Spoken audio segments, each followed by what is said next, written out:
Congratulations on finishing your course. That was some hard work. Now what do I do with it? Is there anyone that will house my course and help me sell it? What if I can get an entire team to help me sell my course that I worked so hard on? Have I got a discovery for you? The Great Discovery not only has a place for your course, but a network of affiliates that are eager to sell your hard-earned course creation. Want to make a little more money so you can build your course or invest in yourself? Opportunities for all this and more await you at The Great Discovery, or go to tuepodcast.net/discovery for more information. Once again, that's tuepodcast.net/discovery for more information about how to join The Great Discovery now. This is an Undiscovered Legacy production. Hello, Scoob believers, and welcome to episode number 88 on the Undiscovered Entrepreneur Get Across the Start Line, and it's me, Scoob, coming at you whatever device you have to be listening on. Okay, so today, before I get started, I just want to give a quick reminder. October 22nd at 4 p.m. Central, I will be doing my first speaking engagement. Please keep an eye out for invites. It's going to be all over Twitter. It's going to be all over Facebook. I'm going to have it all over the place for you all to join me and listen to my speech on the 4 hurdles of what stops us from getting across the start line. Okay, enough of that. So today we are talking to Vera. Now, Vera is a bankruptcy lawyer specifically for entrepreneurs and a couple other things too, but we talk mostly about that. In this episode, we actually explore how embracing entrepreneurship requires overcoming the fear of the unknown and developing a flexible mind. And we also discuss the importance of creating a solid game plan while remaining adaptable, and how investing in yourself can provide long-term security for entrepreneurs just like you. So we're going to make this quick. Let's listen to Vera. Salutations, Scoob believers, and we are here again with another amazing entrepreneur. And thank you so much for coming to Undiscovered Entrepreneur, Getting Across the Start Line, where today we are talking to Vera. Hi, Vera. Hi, Jesse. So great for you to be on the Undiscovered Entrepreneur. Thank you so much for taking the time to be here today. It's my pleasure. It really is. All right, awesome. So right away here, I'm going to ask you a kind of a semi-serious question, okay? Okay. All right, here we go. Ready? Yes. All right. Are you a Scoob believer? I think so, yes. Yes. Okay, close enough. I like it. Thank you, Vera. Thank you so much for being a Scoob believer. I super appreciate you. All right, now, right here in the very beginning, what I'd like to do is get an idea of who you are, what you do, and how you actually got across the start line in your entrepreneur adventure. Sounds like a plan. All right. So how I got started in let me just tell you who I am first. I'm sorry about that. Vera McCoy. I'm an attorney at law. That's what I've been doing for the last about 30 years. And prior to that, I was an entrepreneur in the line of work with my mother. She and I had a partnership. We had a daycare center. So I've been pretty blessed, or maybe cursed, I'm not sure which of the two it is, that I've been able to work for myself, and I consider myself an entrepreneur pretty much all my life. And that came from my father, who owned his own business before, while I was a little kid growing up. So that's what I saw growing up, and that's pretty much what I guess it's been somewhat ingrained or engrafted into my being, to my DNA. And so I practice bankruptcy law and real estate law. And from that, I'm working on developing a program to help other entrepreneurs who may have some bankruptcy struggles or may strategically need to file bankruptcy, or maybe not. Just exploring those possibilities of whether or not they would need that type of service. And if they don't, I would like to be able to guide them in such a way that they can not only get to the start line, but get over the finish line and continue to be entrepreneurs. It's quite the challenge. Yeah, it can be, especially when you're coming across bankruptcies, because a lot of people that experience bankruptcy or go into that particular point in their entrepreneur venture basically think that's the end. That's it. I can't do anything more because they've went through bankruptcy. But it sounds like that's not the case. Right.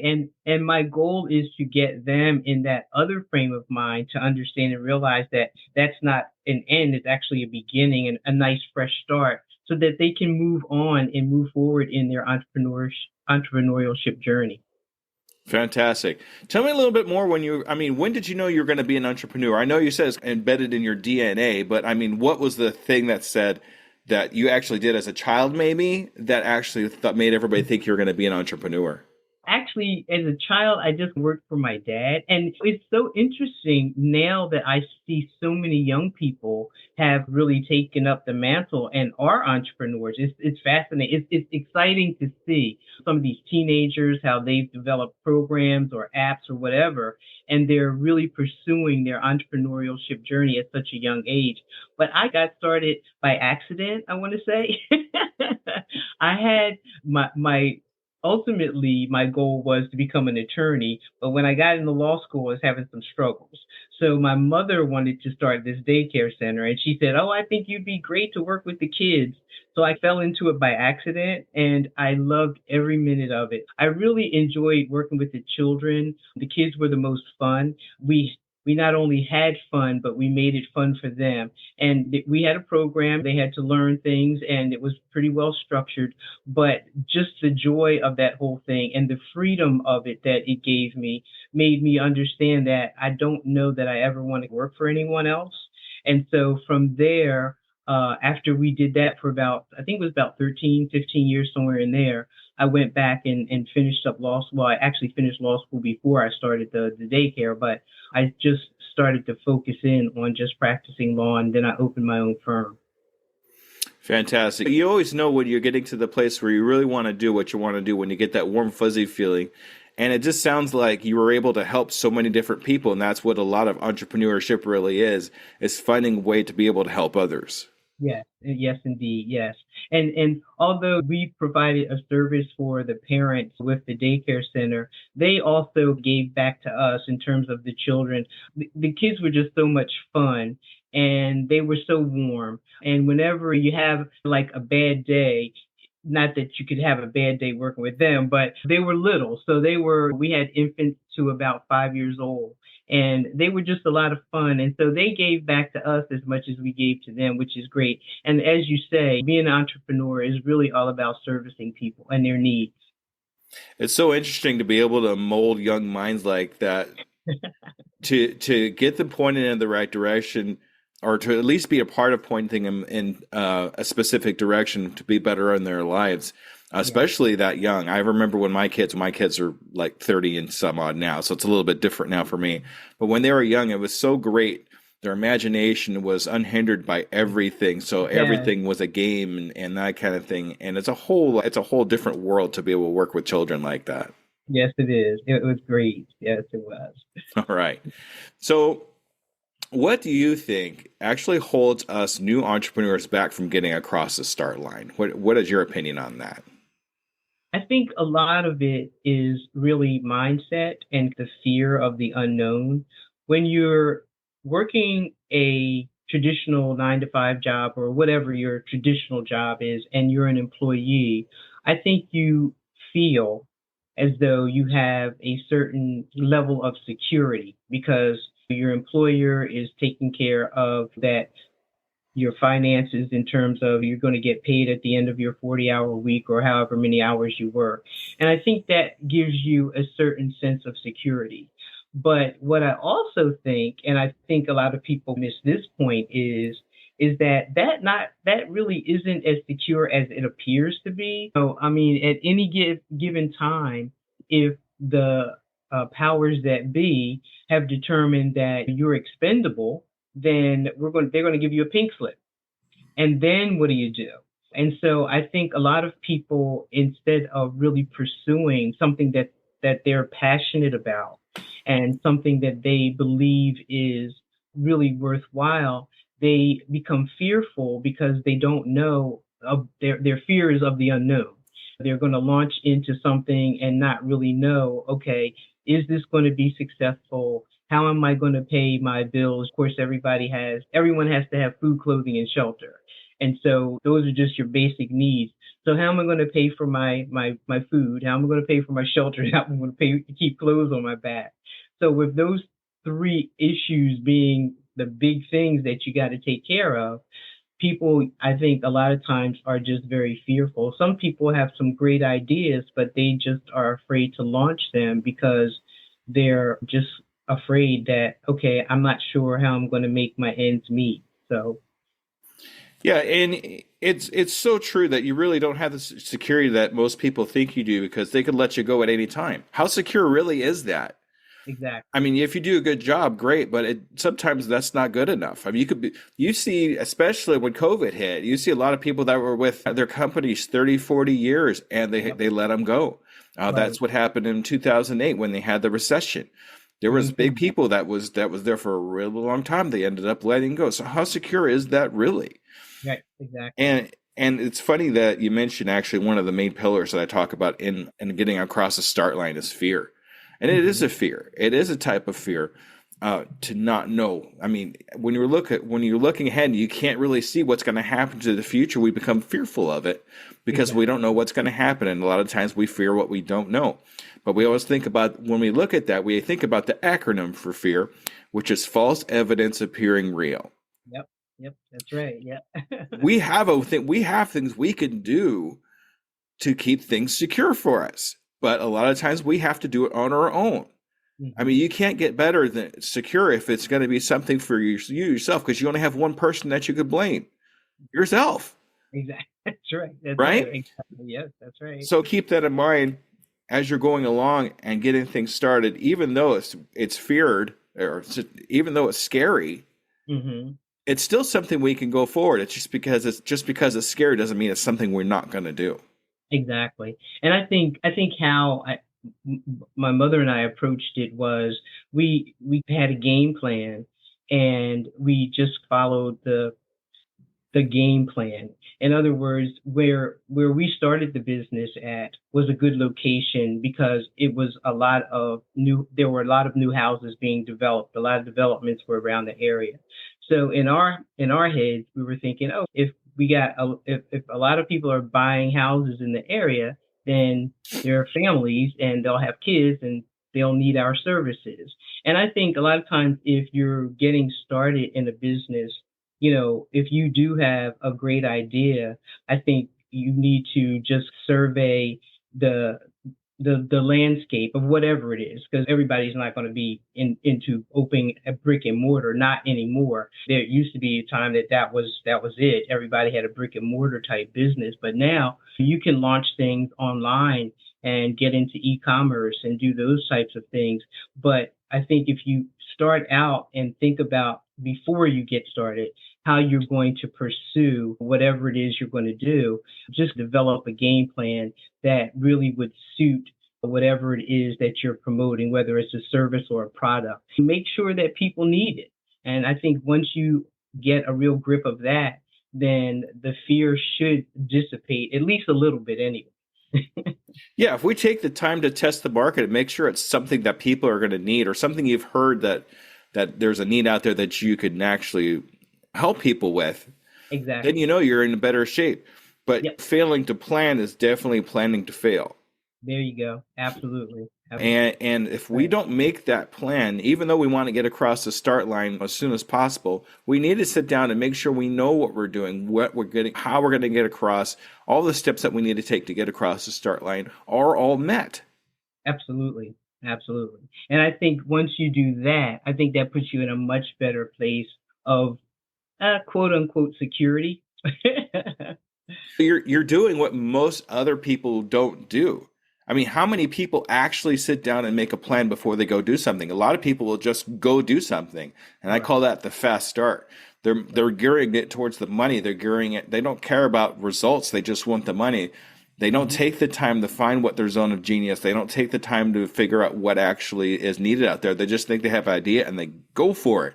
And I'm all about going for it, Hmm. but let's not take the way towards the money. The money is Yeah. going to be there, but we have the byproduct of how we serve our customers Hmm. is the money. Right. Exactly. Serving first is the most important thing, and then the money comes. And it's going to be a lot more sustainable, and you're going to have a better reputation behind it because you're there to help others. Absolutely. I think that's the key. I think that's the key. Yep. All right. So was it the same for you getting across the start line? Was there a fear or was there something else that was preventing you from getting across the start line? Or did anything actually prevent you from getting this across the start line? Mm, just getting, I think it was getting up and running because initially there were different things we had to attend to in terms of, in that particular business, you have regulations, just like any other ones. And I think those were the biggest hurdles to get over, dealing with the state agencies and the other local agencies. And then in terms of my law practice, of course, you have to pass the bar. And once you pass the bar, then you have to figure out, okay, now do I want to pursue going into a firm or do I want to pursue, launching my own firm? And so those are the things that are, I think, challenging, and they make it hard to get over the start line. Right. But I think once you start going through the process, in other words, I think it takes on a life of its own. It's like you can't stop it. You have to keep on moving forward with it. And once you realize that some of the things that you think are so scary are not so scary, and you continue to progress through it, it's not as bad as it seems. So yeah, getting over that starting line sometimes can be very challenging. That's the thing too. If you start going and it's not something you really love, something that's not in your zone of genius, and you start going, you have to go with it because now there's people depending on you. There's actually money coming in. But I've talked to people that are 6-figure, 7-figure people and tell me, I hate what I'm doing. And I'm just doing this because this is how I ended up. If you would take the time to plan, like we talked about earlier, and know that it's in your zone of genius, then it's really not work anymore. It's something that you love. That's why if you're doing something that's in your zone of genius, you don't mind doing it for free because you love doing it so much. Of course, you don't always want to do it for free, but that's the way you feel, right? Yes. So you always want to, if you're going to move forward with it, make sure it's something that you love. Yes, yes. And there again, like you said, the money will come if it's something that you love. And I think people will, as an entrepreneur, you'll learn how to adjust to make sure that you're going to serve the best way that you can to meet the needs of those people that are your customers. Exactly. Meeting those needs are going to be most important at the very end. As long as you've done the research and know what those needs are. If you take that fast start, you don't know what those needs are. You're just doing it for the money, like we talked about earlier. So right. Yep. Exactly. So getting through the bar, I guess, was that the hardest thing that you had to do to get started? I mean, what was the hardest thing you needed to do to get started? The hardest thing I needed to do to get started was actually getting through law school. Right, passing the bar and that kind of thing. It's not like someone's going to hand you a rod and say, "Okay, you've passed the bar." It doesn't work that way. Yeah, I had some challenges in law school, and I was on academic probation for a bit, and so that was actually when we opened the daycare center. Because my mother's, you're not in school right now. Why don't we try something else? And I was like, oh, okay, maybe so. So that's how I fell into it. And I just had no idea that I would love it so much. But once I did go back and finish law school and take the bar, I guess the redemption was I at least passed the bar the first time out. So I felt good about that. Good. Congratulations on that. Definitely.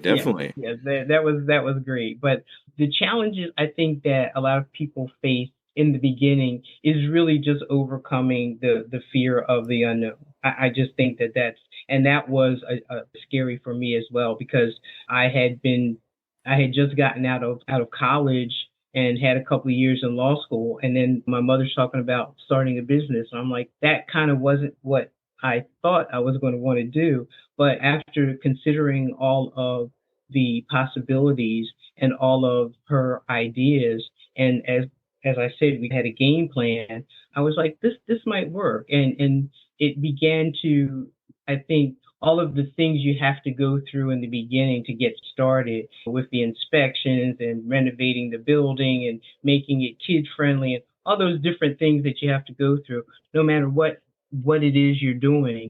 I think those are the things that are the biggest challenge to getting started. Because I think a lot of people in that phase of opening their business, they're fearful of going through that. And those challenges sometimes really defeat people before they even get started. Yeah, exactly. And it circles right back to what we talked about earlier, where if we do fear it, we're fearing the unknown. We're not sure exactly how it's going to turn out, so we shy away from it. So you having an experience, at least getting started in being a lawyer, you knew what to expect, so it wasn't so bad. So yeah, that's awesome. Do you, this question popped in my head just now, and I was wondering how you had the childcare thing for a while, and then you went into the lawyering thing, and you're doing the bankruptcy help now. Did you carry any experience over from the daycare into what you're doing now? I think just the whole entrepreneurial mindset, because although you're practicing law, it is a business. I think sometimes people think, oh, you're just providing a service and you're just helping people. And that's fine. We do help people, at least hopefully most of us do, but it is a business structure. And so that whole experience from the daycare center, I think I did take the experience from that and bring it over to the law practice, as well as I do some real estate investing. So that's another business as well. I think all of the things that people go through, whether they're a business um, experience or a personal experience, I think all of those things together, when you put them together, it helps you become a better entrepreneur or just a better person who's able to serve better. Because if you think about the experiences that you have and you look at them as like building blocks to getting to a final destination, then I think you can incorporate almost any experience you have into something good. All of the bad things that you go through, I don't think people should see their mistakes as mistakes as much as they should see them as stumbling blocks to make you better at whatever it is you do. It doesn't matter what profession you're in or what job you have.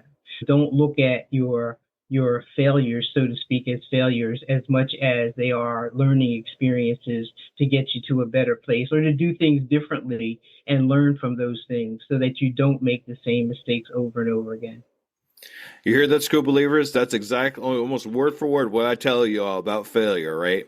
It's almost word for word what I say. It's what we do with those experiences when we do fail is what actually makes us who we are as people, as entrepreneurs, as whatever it is that makes you you. Just like you said, they're stepping blocks or they're the things that put us together. So that's what really makes us different because we all experience different things. We have different failures that we experience. We have different information that we carry over from the different experiences, from the different failures. I mean, you carried childcare over into being a lawyer. I wouldn't have never have made that connection at all. I really wouldn't have. But the experiences you had starting the childcare company helped you learn how to be an entrepreneur, and being a lawyer is an entrepreneur. It really is, because you have to market yourself and find clients. Yes. If you don't go out there and actively find clients, you're not a lawyer because you're not representing anybody. That's no matter what you see on TV. Right? Because you see the lawyers on TV, they have clients already. It's built into the script, right? It doesn't work that way. Yeah. Yeah, it doesn't work that way. And you know, what I'm hoping to really achieve with the program that I'm developing is to get the financially challenged entrepreneur to go into a place where they're actually investing either in real estate, because that would provide them with a hedge around themselves so that they don't find themselves back in those financial challenges, or into some other type of investing. It doesn't have to be real estate. It's just that that's what I happen to do, kind of like as my side hustle and working towards retirement so that it can be my full-time gig. But yeah, that would be the best place, I think, for those people who are entrepreneurs that have had struggles and they understand, okay, I need to be sure that I don't find myself into this situation again. So what do I do to protect myself from that? So if we wanted a taste of being able to do something like that, Is there anything we can get our hands on, a book that we can read or something like that, if we want to just get an idea if this is something we want to do as far as like using investing to be able to help us invest in ourselves?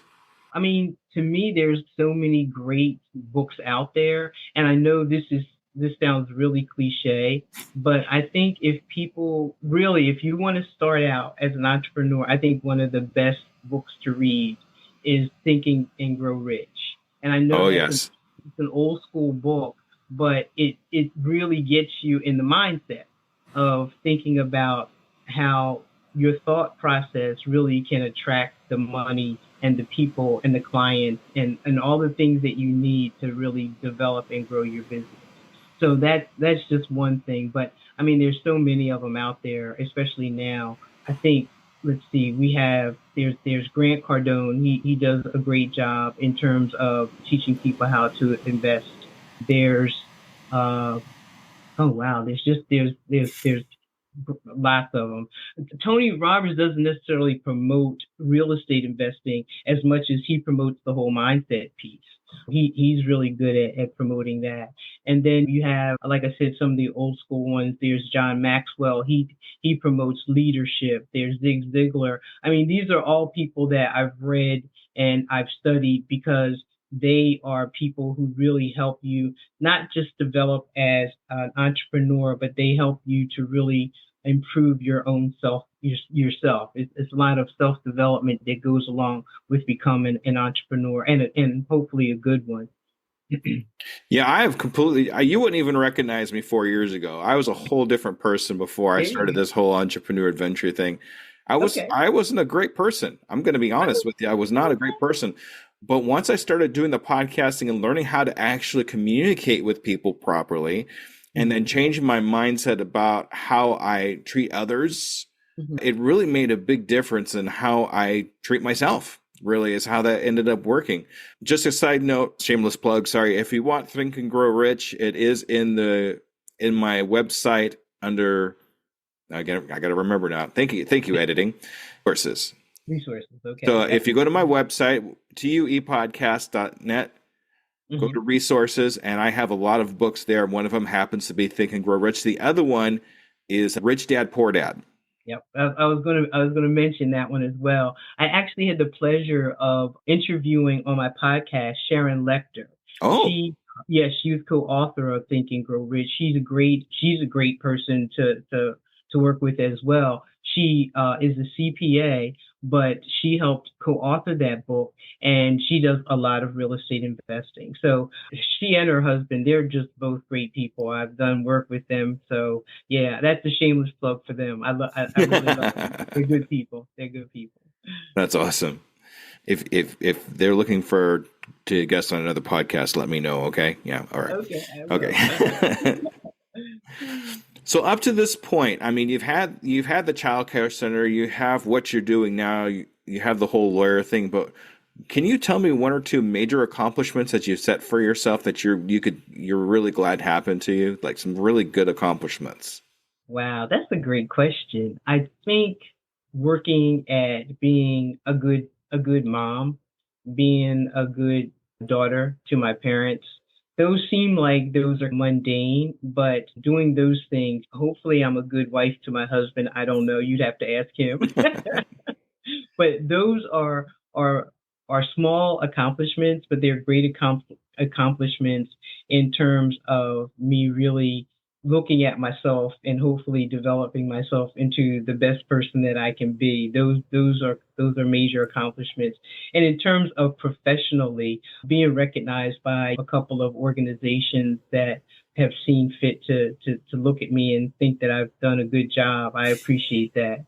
So yeah, those are a couple of things I got recognized for, and those have been things that I've really appreciated. People have taken the time to recognize what I do, and I'm hoping that moving forward, I the program that I develop, I can have a bigger impact on more people, and maybe become recognized for that as well. Helping those entrepreneurs just like you're doing to get to the first part, the beginning line, and get to that finish line as well. So yeah, the major accomplishments have been just really helping a whole lot of people and hoping to help a whole lot more. There you go. Yeah, getting across the start line, helping people get across the start line. Being a mom is the hardest job in the world. That's what I always have said. Yes, I, parenting is really my hard. wife, you want this job? I'm like, no, you keep this job. I'm going to keep doing what I'm doing over here because I've seen what moms have to go through on a daily basis. And I mean, everything from my son's going to be turning 18 here next month. And then my oldest son's 32 and my youngest daughter is 28. So I've seen the whole spectrum happen a couple of times. That's right. And Yes, I got to yeah. tell you, moms out there, my hat's off to you for sure. I agree. 100%. I agree. Yeah, multitasking is an everyday event with them, with us. Multi-thinking too, which is I'm terrible at. That's the thing. The thing that's the hardest part is, even though you get them from infant to 18 and you think that's a struggle, but the hardest part, I think, is the ongoing parenting. It's like when they become adults, because you can see some of the pitfalls and you try to explain to them, okay, don't do that, don't go down that road. But then you have to realize, well, they're adults. They're going to make their own decisions. And that's a rough thing to go down because it's like you want to stop them, you want to hold them, but it's like they're not going to learn anything if you stop them. That's right. And you can't stop them anyway because they're going to do what they want. So, all right. So hats off to the kids too. Thanks. Okay. True. All right. So in this podcast, we talk to new entrepreneurs that are just getting across the start line. Mm-hmm. So what kind of advice would you have to entrepreneurs that are just getting across the start line? Number one, I would say, like we said before, develop a game plan, decide what it is you're going to do in the thing that you love to do. First, you got to really figure out, okay, what thing is it that I am passionate about? Because like you said before, if you're not passionate about it, then it's not. If you're just focusing on the money, that won't sustain you, and then you'll end up hating it, and that's not the point. The point is for you to make money as something you love to do, because that kind of, to me, is really what being an entrepreneur is all about. So I think really get a game plan. Think about the game plan and also be flexible, because you could start out with one game plan and as you're going through the process, find out maybe this is a better way to do it, or maybe I could do it something differently, those kinds of things. So get a game plan, stick to it, but also be flexible. And I think that's a really big thing for people who are entrepreneurs who are starting out. They need to really understand that you can't just be very rigid, because being rigid sometimes is not going to get you the result that you need. So I think that's one of the biggest things of getting over that beginning starting line. All right, fantastic. We'll definitely make sure we do that. Make a plan and be flexible about it, because there is going to be times where you're going to have to pivot. You're going to have to change brands. You're going to have to fix things up a little bit to make them even better than they are before. So we can't just stick to one thing the whole time and just hope it's going to work, right? Yeah, it's exactly. Like they say, if you do the same thing over and over again, nothing's going to change, right? That's right. Nothing's going to change. Yeah. All right. So before we started recording, we actually talked about a program that you were putting together. Can we talk about that a little bit? Yes, I would love to. Thank you so much for bringing that up. The program is geared towards new entrepreneurs, just as your show is. And the hope is to help them to develop a game plan. And then those people who experienced bankruptcy, I would love to be able to help them overcome the fear that they have, the emotional trauma of that whole event, and then get them to a place where they not only are in a better mindset, but also can really see the benefit of staying in the entrepreneur game. And who knows, I mean, maybe after they have a few weeks in my program, they'll realize that they're not really entrepreneurs, or maybe they don't want to be an entrepreneur. The hope is to have the program get them focused on what they need to do to get started. And once they get started, what they need to do to stay on track. And then as they go along at the end of the program, I would love to help them to learn how to invest. Yeah, entrepreneurship is not going to be for everybody. Some people it just doesn't fit their personality, or it's just something they're not really used to, or like that. So it's not going to be for everybody. So Right. finding that out early Mm-hmm. is Yes. definitely key. So it sounds like your program can help out with that.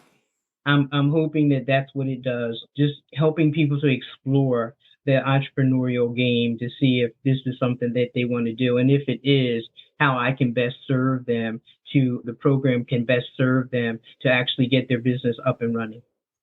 Fantastic. Now, if anybody wants to look into this program that Vera has going on, make sure you travel down into the show notes there. Click on the link that's down there. It says Vera on it, and we'll get you a little sneak peek of what's going on there so you can get an idea of what's happening, okay? Yeah, I appreciate that. That's great. Thanks very much. I appreciate it, Jason. All right. So something I like to do with all my guests Hmm. is to get a 6-month goal for you yourself and your business. So Okay. aside from the program that you're putting together, because we've already Right. talked about that, do you have a 6-month goal for yourself and your company? Yes. Right now, my 6-month goal is to actually expand my real estate investing business. I'm hoping to get some multifamilies. That's what my focus is now, and just really scale up. So that's hopefully at the end of the within the next 6 months, I actually have a couple of multifamily properties. That's what my next goal is and what my real focus is. And I guess I don't want to say necessarily totally close down the law practice, but pretty much scale it down. I'll put it that way. Scale down. Scale it down. Yep. Scale it down. Okay. So how many multifamily clients do you think you can grab in 6 months? Ooh, that's now multifamily clients or Clients. multifamily But the properties? ones you were talking about just now, was that property? Oh, you mean what I was talking about was actually some apartment buildings? Okay. That's what I was looking to do within the next 6 months. And in terms of my program, oh man, I would love to have at least at the end of within the next 6 months, I'd love to have at least 100 people that I can really help get started. And that would be great if that, and it might even be more. I mean, if I could get up to 500, that would be great. I'm just trying to make sure I'm not overextending my view, but the sky's the limit. I mean, 500 would be great, 1,000 would be great. I really want to see how big an impact that I can have on as many people as I can have that really want to pursue their entrepreneurship journey. All right. That's good. So here's what we're going to do. I Okay, would actually like to have another interview with you in 6 months. okay, that'd be great. All right. And That'd be see great. if we've got at least, I'm going to stick to 100 people into that program that we talked about. Me See too. if you I'll think scaled down the practice just a little bit so you have a little bit more time to stay in your zone of genius and work where you want to exactly. work. And we'll see how many multifamily apartment buildings, whatever it was that you were talking about, you have. Is that okay? That sounds like a plan. I'd love it. Yes, I'm I'd not love a technical person, if you couldn't tell. So I'm like, I'm it. a who's a what's it kind of guy. So whatever you just said, that's what we're going to go with. Okay. Okay, it sounds good. All right. All right, Vera, this is your time to shine. This is your time I want to take and advertise yourself. How do we get a hold of you? How do we get a hold of any of your services and all that good stuff? Okay, ready, set, Go. go. You can reach me at vmccoyesq at financialfirstaid.com. That's how you can reach me by email. I'm still developing the website. I had one, but I closed that down. You can reach out to me on LinkedIn. I'm on LinkedIn. You can hopefully get to, and I would love people to come to my YouTube channel and subscribe my YouTube videos for my Financial First Aid podcast.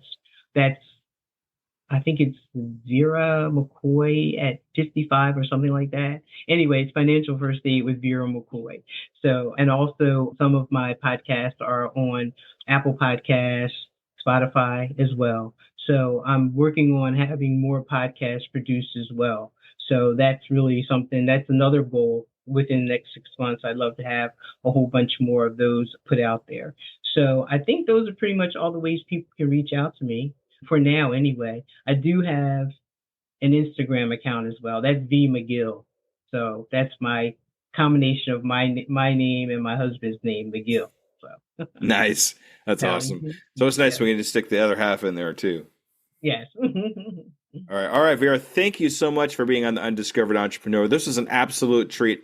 I really love talking to you, and I really hope that we can get across to the new Scoob believers and help them get across the start line.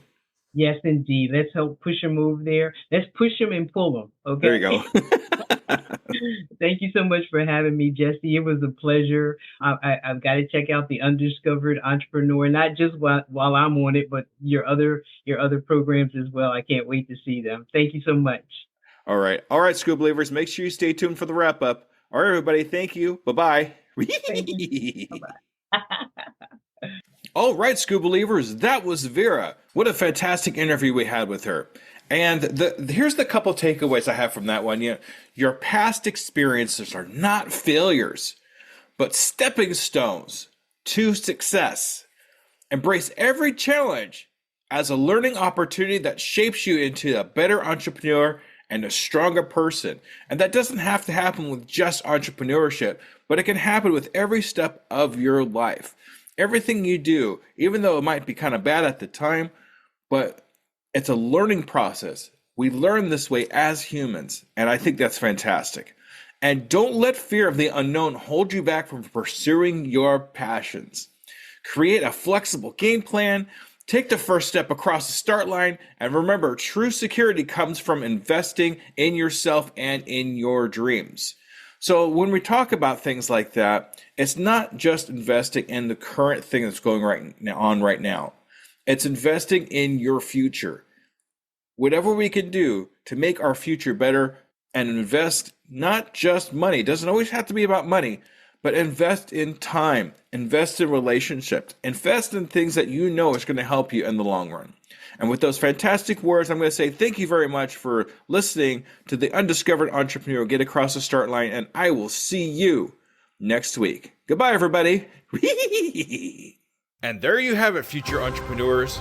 We've taken another step towards our journey to get across that start line. Remember, every great business starts with a single idea and the courage to pursue it. You've already shown that courage by joining us here today.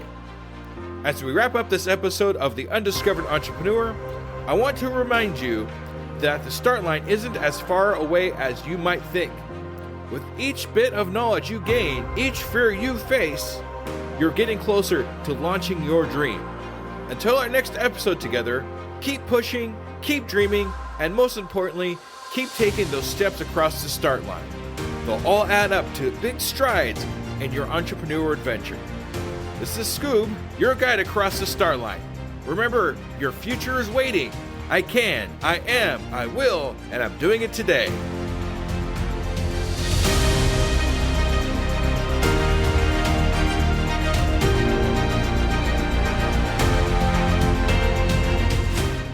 Do you find yourself faltering when speaking in public? You definitely know what you're talking about, but you just can't seem to get over the horrific fear, and imagining people in their underwear is just not working. Whether you're gearing up for a big presentation or just looking to improve your daily communications, Leslie Fiorenzo is your go-to resource for mastering self-promotion, facing your audience fearlessly, and communicating with authority. Don't miss out on your opportunity to elevate your game.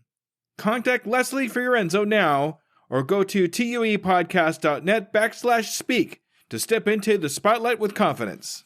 Your adventure in public speaking mastery starts here and now. Don't wait to get your voice heard. Book your free consultation at tuepodcast.net/speak to start your adventure in speaking excellence today.